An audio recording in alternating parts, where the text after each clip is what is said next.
সম্মানিত ভিউয়ার্স, আসসালামু আলাইকুম। আমাদের ইউটিউব চ্যানেলের পক্ষ থেকে আপনাদেরকে জানাই আন্তরিক শুভেচ্ছা ও অভিনন্দন।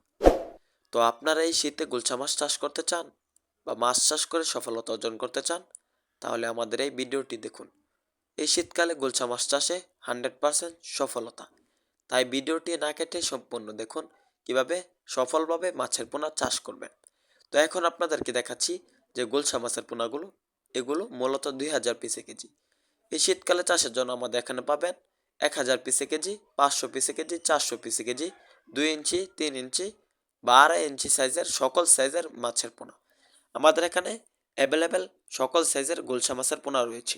শীতকালে আমাদের দেশি গুলশা মাছের পোনাগুলো মূলত খাবার খায় এবং তাড়াতাড়ি বড় হয়। মাত্র 6 মাসে আপনার বাজারজাত করতে পারবেন। 6 মাসে আমি বলতে পারি 10 পিসে কেজি আসবে আমাদের এই দেশি গুলশা মাছের পোনা। তাই আর দেরি না করে এখনই অর্ডার করুন আমাদের এখান থেকে পাইকারি দামে দেশি গুলশা মাছের পোনা। তো মাছ চাষ সম্পর্কে আমাদের এখান থেকে আমাদের স্ক্রিন দেওয়া নাম্বার যোগাযোগ করে সকল তথ্য পরামর্শ জানতে পারবেন। তো চলেন জেনে আসি গুলশা মাছ শীতকালে কিভাবে পুকুরে চাষ করে বা গুলশা মাছ চাষে পুকুর প্রস্তুতি। শীতকালে গুলশা মাছ মূলত চাষ করবেন ভালোভাবে পুকুর প্রস্তুতি করে। পুকুর প্রস্তুতি হলো পুকুরের চারপাশে গাছপালা ছাটিয়ে পুকুরের তলায় ময়লা আগাছা আবর্জনা থাকলে পরিষ্কার করে তারপরে চুন সার খোল ছিটিয়ে দিবেন। তারপরে একটি মই দিয়ে দিবেন।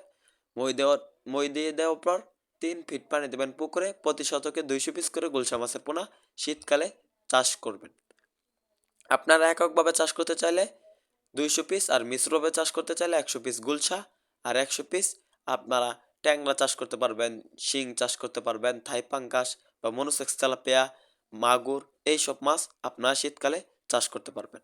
তো বেশ, দৈনিক 2 বেলা খাবার দিবেন, নার্সারি না হলে 0.5 ফিট খাবার। আমাদের ভিডিওটি ভালো লাগলে চ্যানেলটি সাবস্ক্রাইব করুন।